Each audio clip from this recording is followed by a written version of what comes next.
All right, so this is Unit 2 test review. So I'm just going to hit again everything that you need to know, all the main points for the entire test. All right, so first off, you need to know the different levels of economic activity, primary, secondary, tertiary, quaternary, and examples of each one. So, remember, primary is gathering resources like collecting like cotton or whatever. Secondary is adding value to that resource, so turning the cotton to a t-shirt. Tertiary is the service industry, so that's selling the t-shirt at Walmart or Kohl's or Target. And then quaternary are the people that run the entire system, so the people that own Target or Walmart or whatever, so they run the entire thing. So, of course, make sure you know that. You should know also what subsistence agriculture is as well, which is just farming for yourself and your family for survival. You should, of course, understand what culture is, and the effect that has on people and the way they live. And then, of course, certain terms like assimilation and acculturation. So assimilation is assimilating into another culture. So if I, move to Spain, I'm going to start speaking Spanish. I'm going to start celebrating their holidays, eating their food and stuff like that. So I'm assimilating into their culture and becoming like them. Acculturation is when a culture decides to take on an aspect of another culture. So it's like the whole culture adopts something. So India decides to adopt something from American culture. So whether it's enjoying our movies or our music or our food or something like that, it then becomes part of their culture. So like accepting McDonald's or something like that into their country, which of course is going to affect the way they live. So you should know the difference between assimilation and acculturation for sure. And then, of course, you need to know the definition of culture. So the total of knowledge, attitudes, and behaviors shared by and passed on by members of a group. So the same common history and heritage and things like that. And then, of course, things that make up culture individually, obviously food, religion, family, clothes they wear, behaviors, and things like that are going to be all part of culture. And then you need to know also another term. There's a lot of vocab terms on the test in general you need to know. So innovation. So that's where you take an existing technology and you make it better. So like the phone, for example. Well, the phone's been around for a long time. In general, communication's been around for a long time. We've communicated in some way, shape, or form for thousands of years. But that has changed in the way we do that over time. That's innovation. It's taking the idea of communication and how we communicate, but improving it. Or improving a technology. And remember, technology doesn't mean just like something digital, something like this, like a phone. Technology is a hammer. Technology is a screwdriver. Any technology is anything that humans use to help us, basically. So it's like a tool. All right, let's get in. And then you need to also know how physical geography can affect cultures as well, and development of cultures and their interaction and the development of language. So there's certain barriers to culture as well. So that could be mountains would be a big barrier. They could separate different groups of people, cause them to develop different cultures and languages and things of that sort as well. And then rivers, another thing you need to know about rivers as far as early culture goes is that early cultures, the cultural hearths, places where culture originally developed, were all along rivers. And that should be common sense. We need water to be able to drink. And of course, you can fish in it and stuff like that and get food. And then it's also used for transportation and for trade. And so rivers, that's why all major cities are along rivers if they're inland or they're on the coast, but also usually near a river. And then I'm getting into looking at economies and things like that. Remember the different indicators we talked about, the different HDI indicators like, per capita income, GDP, what kind of natural resources they have, their infrastructure levels, which is their systems and like power, communication, transportation, water, stuff like that. So if they're really strong in all those areas, they're going to have a strong economy. And then your governments. So you need to know like which governments give power to the people and which ones don't. Where power is centralized in the government. So remember traditional. And also the same thing with economic systems too. So like a traditional economic system is where you barter and there's really no money involved. A communist system is where everybody's equal but you don't own anything. So you can't own land or anything like that. Everyone's equal. They all get paid the same no matter what.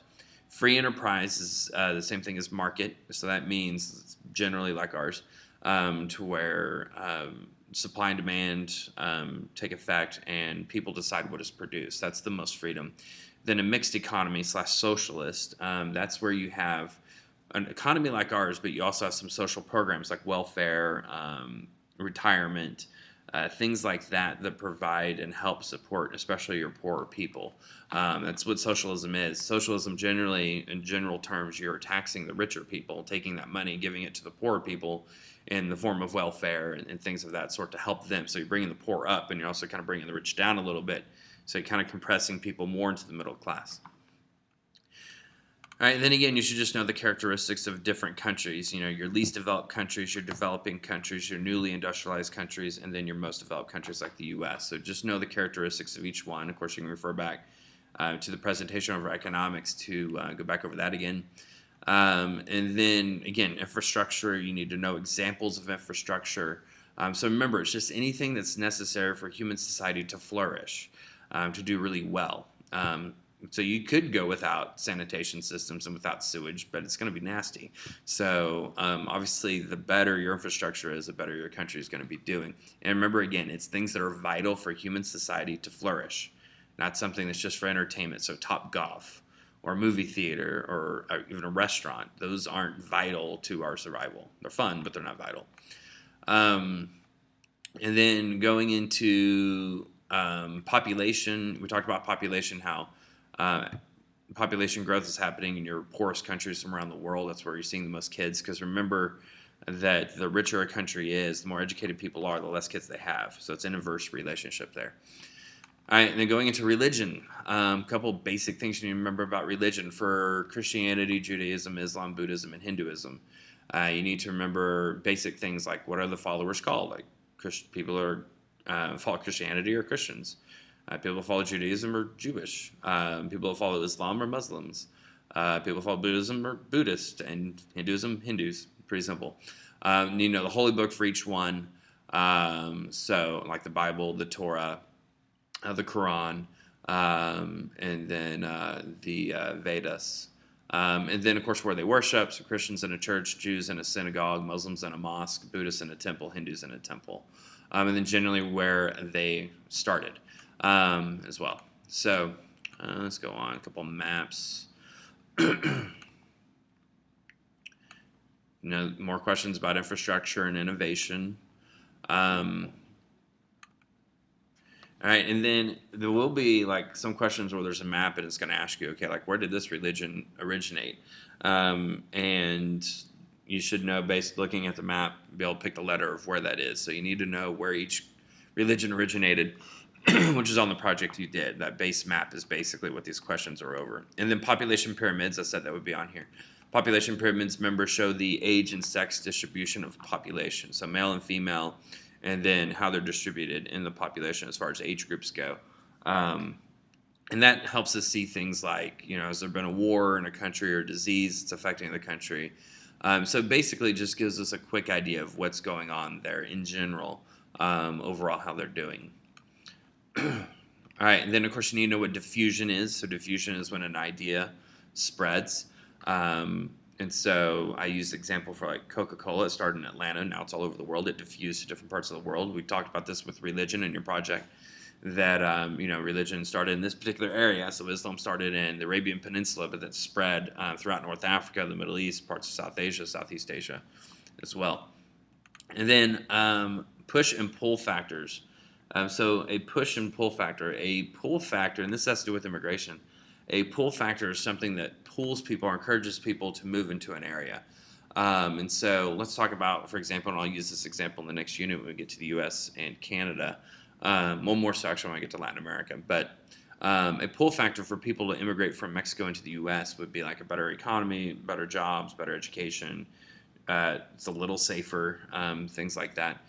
Push factors are things that push people out of an area. What's encouraging them to leave? So somebody leaving Mexico is going to be leaving Mexico because of not a great economy, not tons of job opportunities, higher crime, things like that. So push factors are things that encourage you to leave. Pull factors is what's attracting you to the place you're going to. And this could apply even just here in the U.S. Like, what are some push and pull factors to move from Texas to Colorado? or from one part of Texas to another or whatever. And then, so no difference between push and pull factors. And then we get into dialects a little bit. Um, and so, of course, you need to know what a dialect is. So a dialect is the different ways we speak the same language, though. So like English, for example, the different words we use, like we say y'all down here in the South, whereas you may say you guys in a different part of the country, or you'ns or use guys, things like that. So those are dialects. It's the different accents in the way we speak. And what's interesting, actually, is that our dialects are actually becoming more distinct, even though we communicate with each other more so now. Again, more questions about primary, secondary, tertiary, quaternary, or economic activity levels. A couple more questions about those. Some charts.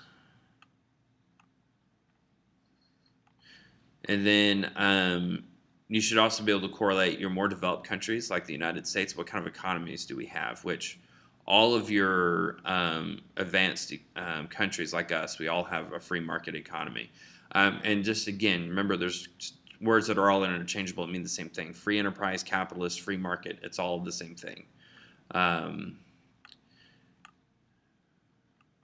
then you need to know, of course, why world population is growing. It's a really simple answer, really, for the most part. More babies are being born than people are dying. It's that simple. And then you getting into urbanization. Again, remember what urbanization is. That's people moving into the cities and the mass growth of cities. And so, so it's a big urban area. Then a rural area is going to be farming. So people living in farms and stuff like that is going to be a rural area. And then there'll be some like correlation questions like democracy is to market economy as blah, blah, blah is to blah, blah, blah. So seeing the relationships, which you should also see from the New Country Project you've been working on, at least if you're in my class. And then political cartoons, you're going to start seeing more of these on tests. And so political cartoons, the main thing is that you just read everything in the cartoon, all the captions and stuff like that, and interpret it from there and just go with the best interpretation with that. And then you need to know why people live in suburbs instead of like a central city area. So think about like, why does your family live in Flower Mound instead of Dallas? It could be better education, which is usually what it is. There's better schools in the suburbs. But a lot of times, the biggest determinant is crime. You look at the city of Dallas, there's a lot of crime there. Murder rate is pretty high. And so people move to Flower Mound mainly because it's safer. And so they move here. So less crime is what they're looking for. All right, and then looking at physical features, physical geography, and where most people live. So most people around the world are going to live in flat, fertile plains or river valleys and things like that is where you see most populations. You're not going to be, you don't see huge populations in the mountains or in swamps or in deserts. It's going to be flat, fertile plains like where we live. So going back into government, we need to look at the different types. So obviously a democracy is where people have the choice and they vote. A dictatorship is where you have one person rule. A theocracy is where the religious leader is also the governmental leader. And so the rules of the religion also dictate society. And then a totalitarian government, remember the root word is total. They have total control over everything in your life. So a couple of questions about those. So just make sure you have your government straight and how they work. You need, going back to religion, you know the basic beliefs, like which ones believe in reincarnation, which ones believe in one God. And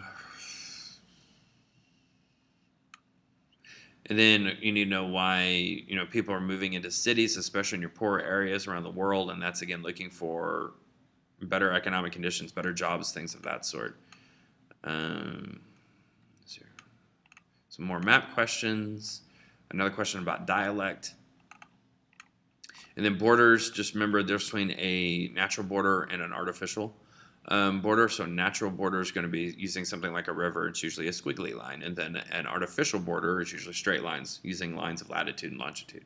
So just be able to recognize those on a map. And then there'll be a question about population pyramids, looking at basically interpreting population pyramids. And so remember, your countries that are doing really well are going to have more adults and not having as many kids for the most part, and they're living a long time.